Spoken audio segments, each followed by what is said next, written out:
Okay, so this is the machine of echocardiography, and I think you know this machine very well.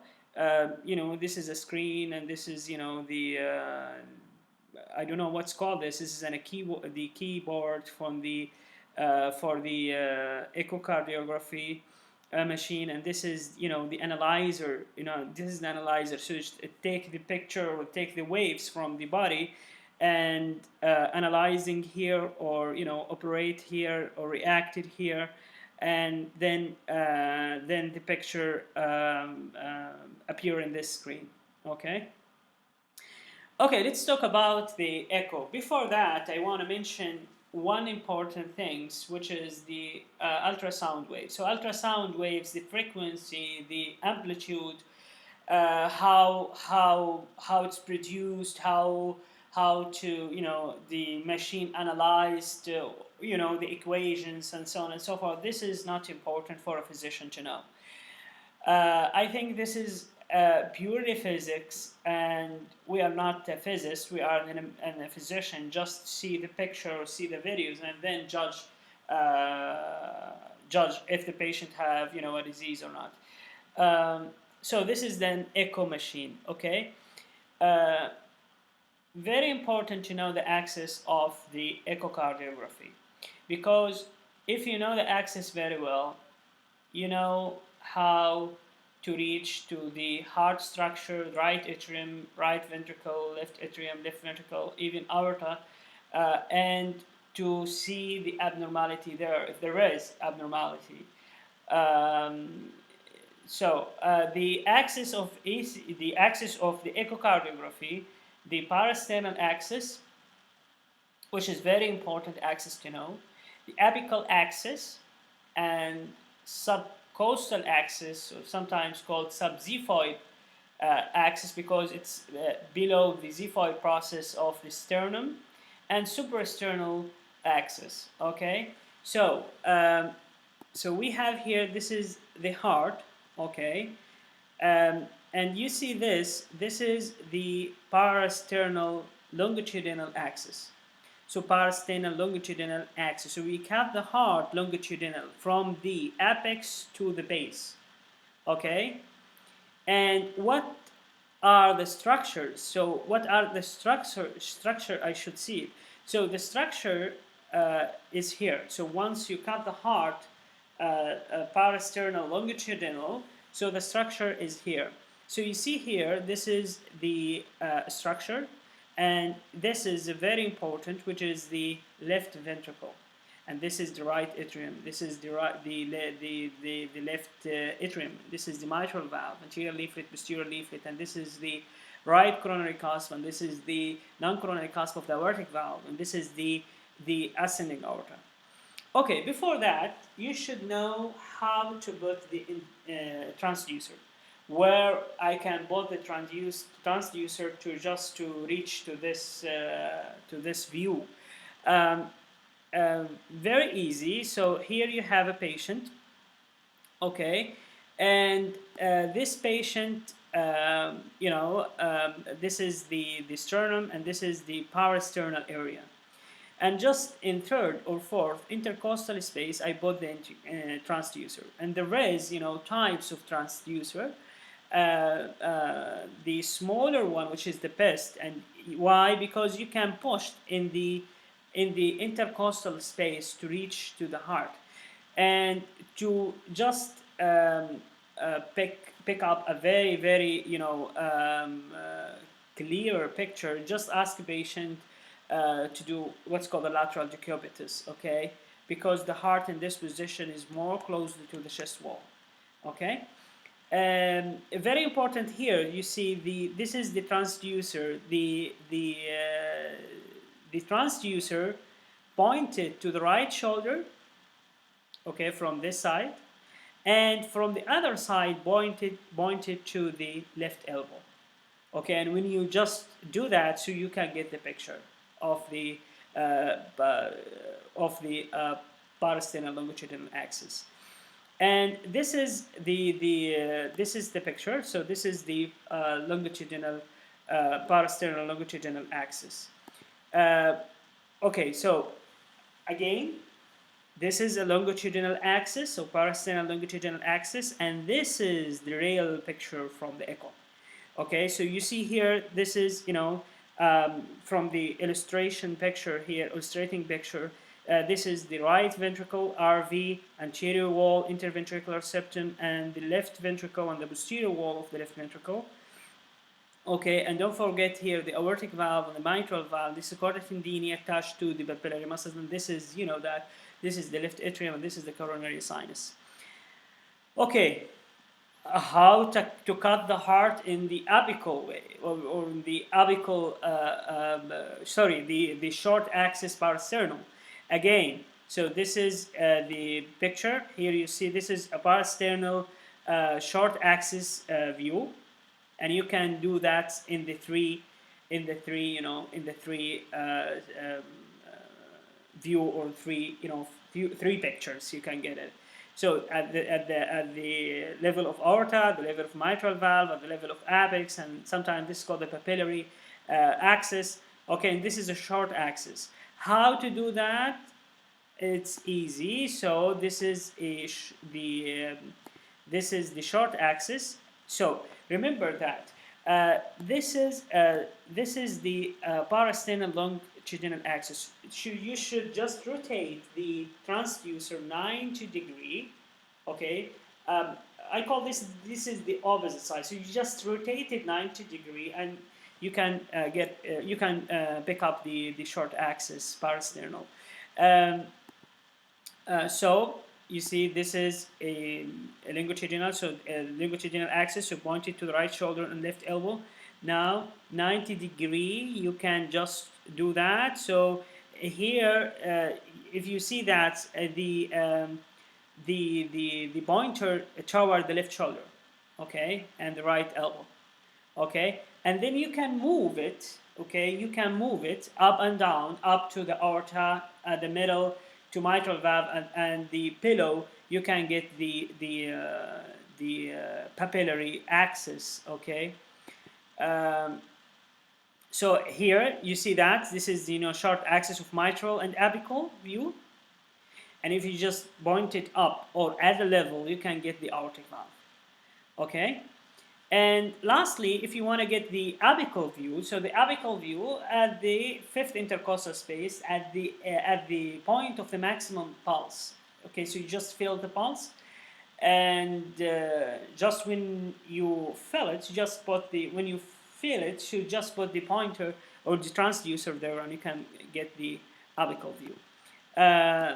Again, this is the structure when you do a cut section of the short axis view.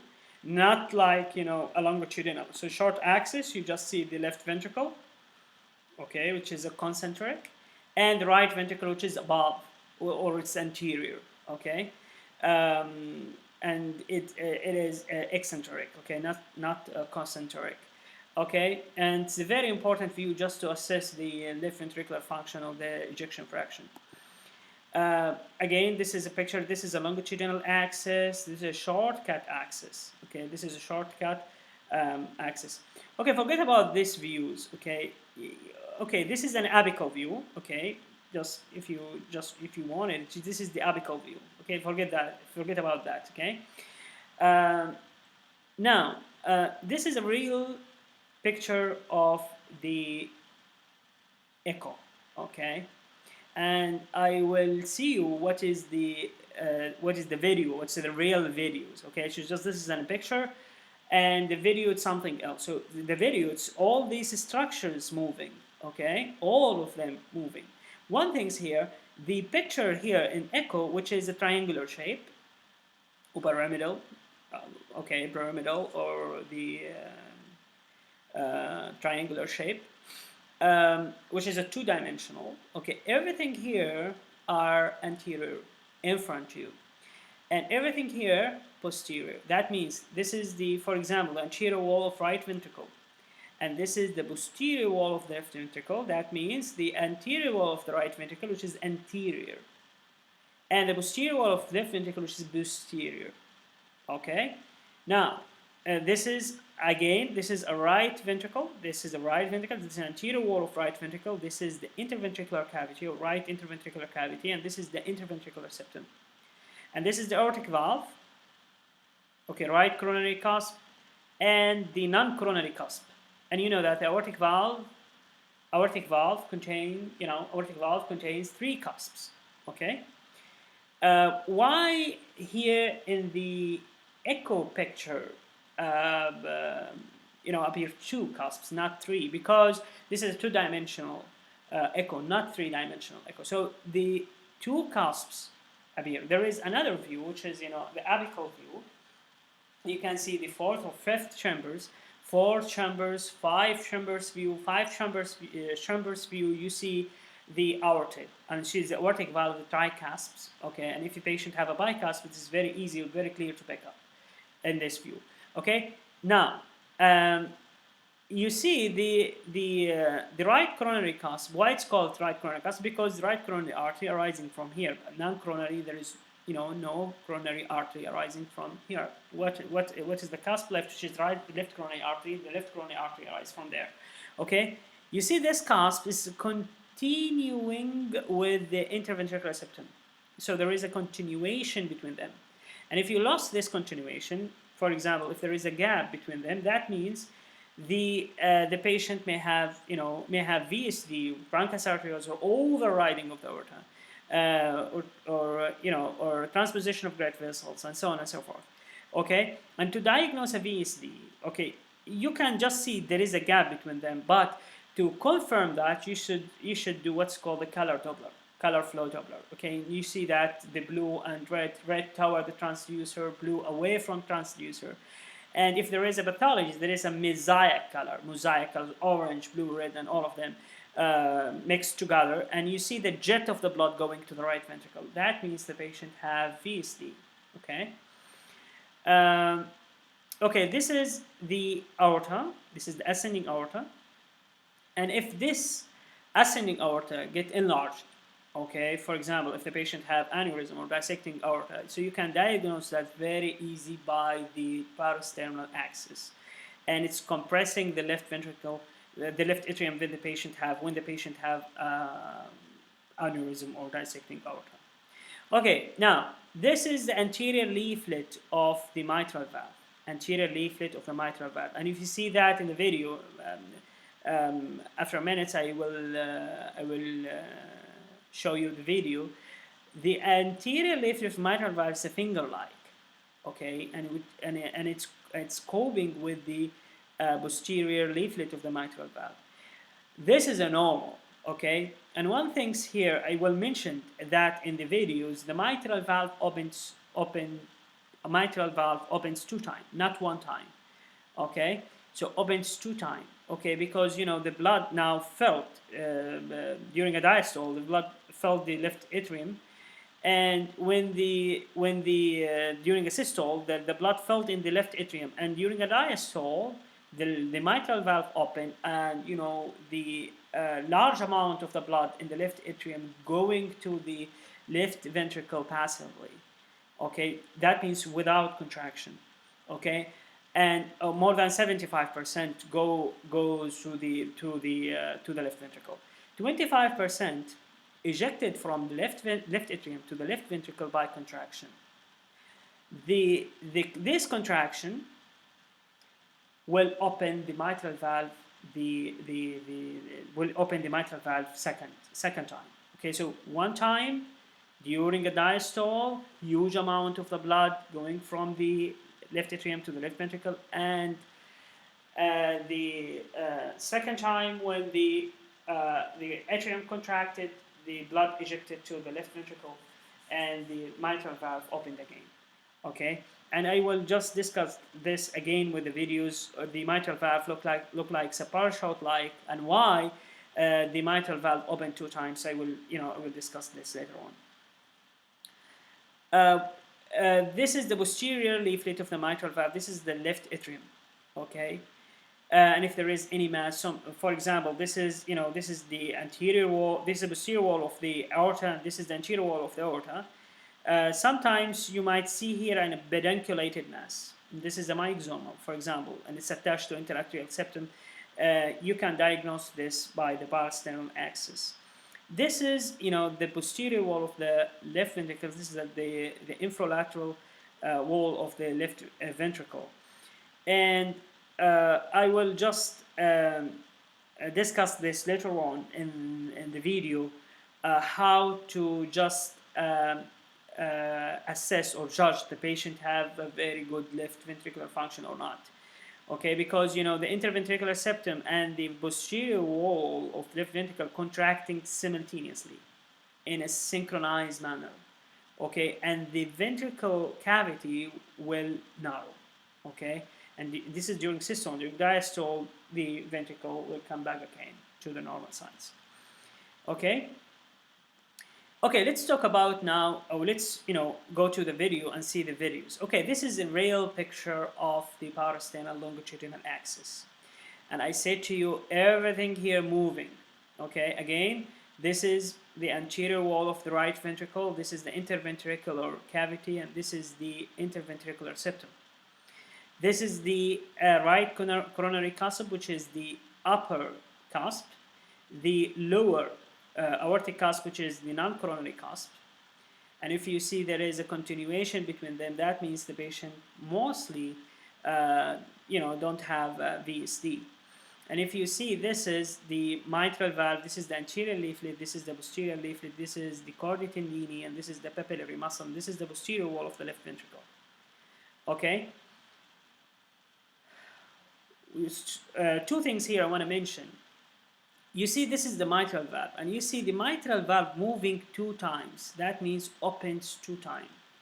Okay, 1 time, as I said, the blood during a systole, okay, coming from the pulmonary veins from the lung to the left atrium and filled the left atrium. And during a diastole, so about more than 75% of the blood goes to the left ventricle. Okay. And when the blood filled the left ventricle, so the blood filled, and start to closing the 2 mitral valve.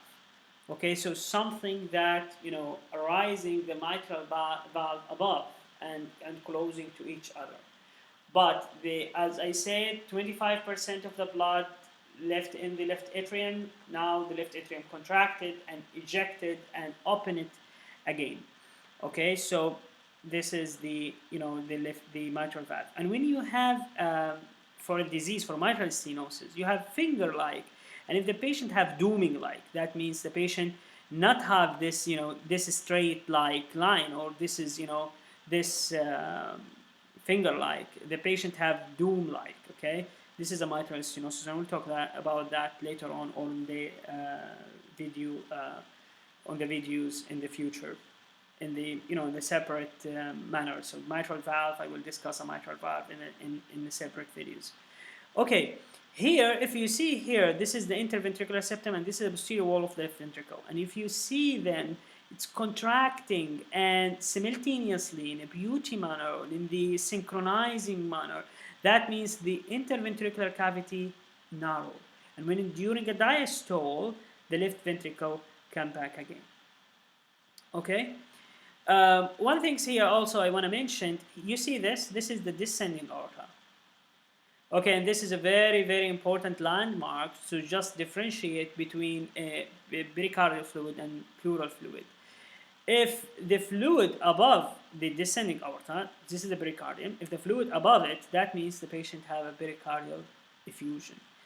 If the patient have a fluid in front to the descending aorta, that means the patient has pleural effusion or pleural fluid. This is not pericardial effusion. Sometimes the patient have both, have a pericardial effusion and a pleural effusion. For example, patient have renal failure or heart failure, okay, cardiomyopathy, for example, may have both. Okay. As I said, you can just assess the left ventricular function if this muscle not contracting well. I can say this patient have decrease in the left ventricular function. Another way around, this patient have definitely decrease in ejection fraction. And to just be more clearer and more,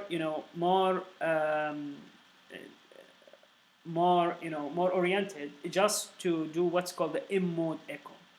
Okay, M-mode echo, this is a multiple view of the cardiac structures in a multiple variety periods of the cardiac cycle, and you just record this in the echo.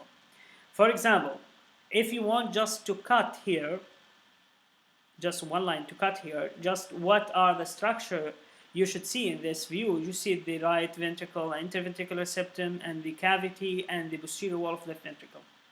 And if you want to cut here, this is the mitral mode, you see the mitral valves, and all of this, fortunately, all of these structures. And if you cut here in the aortic valve, the anterior leaflet and the posterior leaflet will be, you will see it in the M mode. Now let's talk about the M mode. Now I will just cut the heart at this level. That means the septal, the right ventricle and interventricular septum, and the cavity and the posterior wall will appear, and how to assess the left ventricular function. Okay, so if you cut the heart here, this is a parasternal longitudinal axis. If you cut here, this is the picture.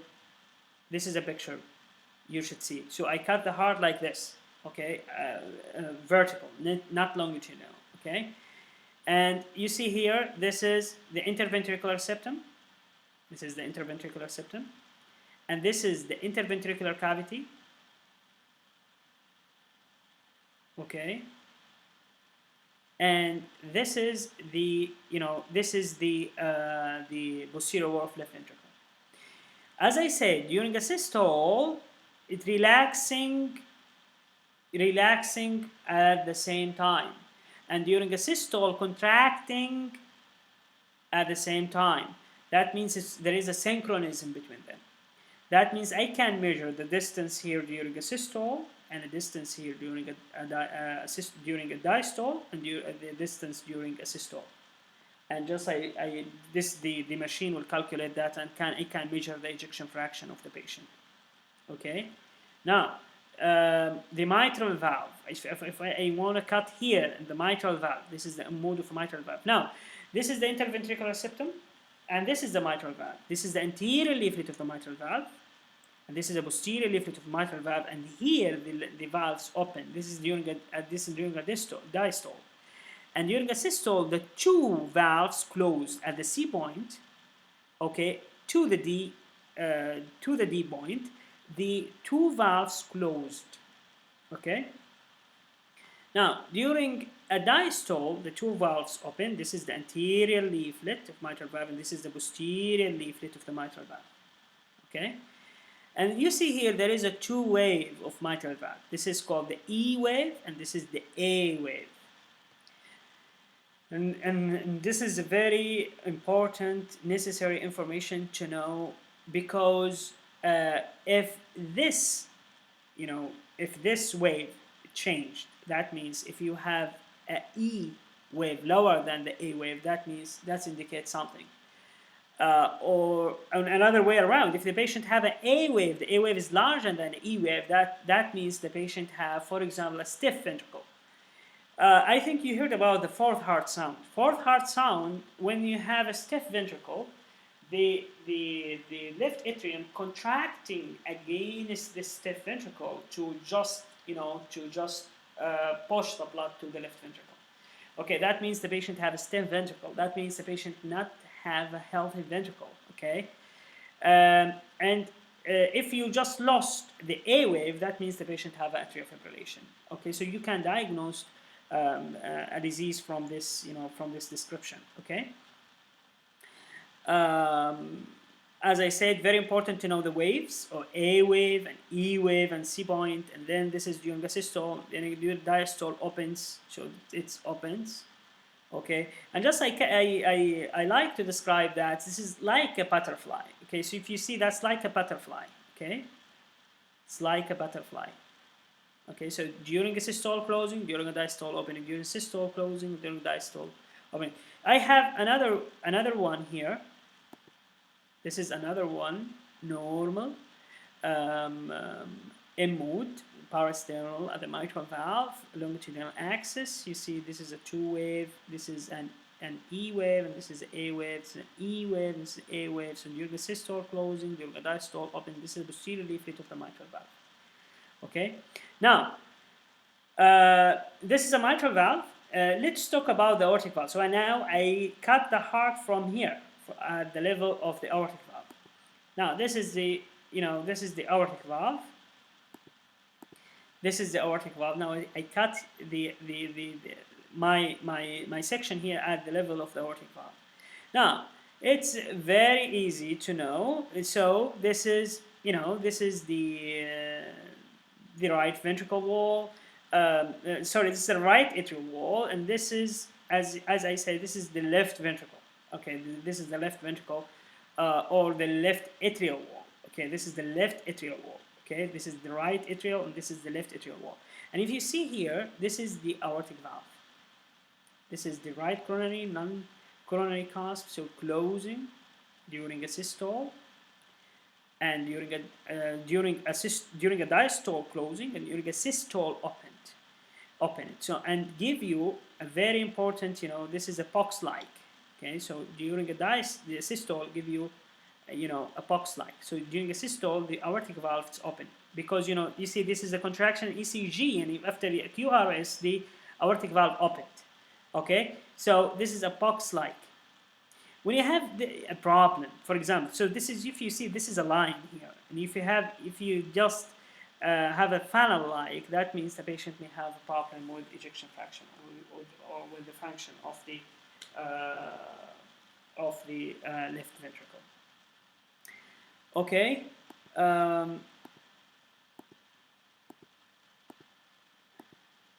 Okay, I think this is what I want to mention. Again, this is this is a view of the parasternal axis. If you just liked my video, just give me your like and your subscribe, and I will just do another videos for echocardiography and for disease of the cardiology. Thank you very much for your listening, and for watch the movie.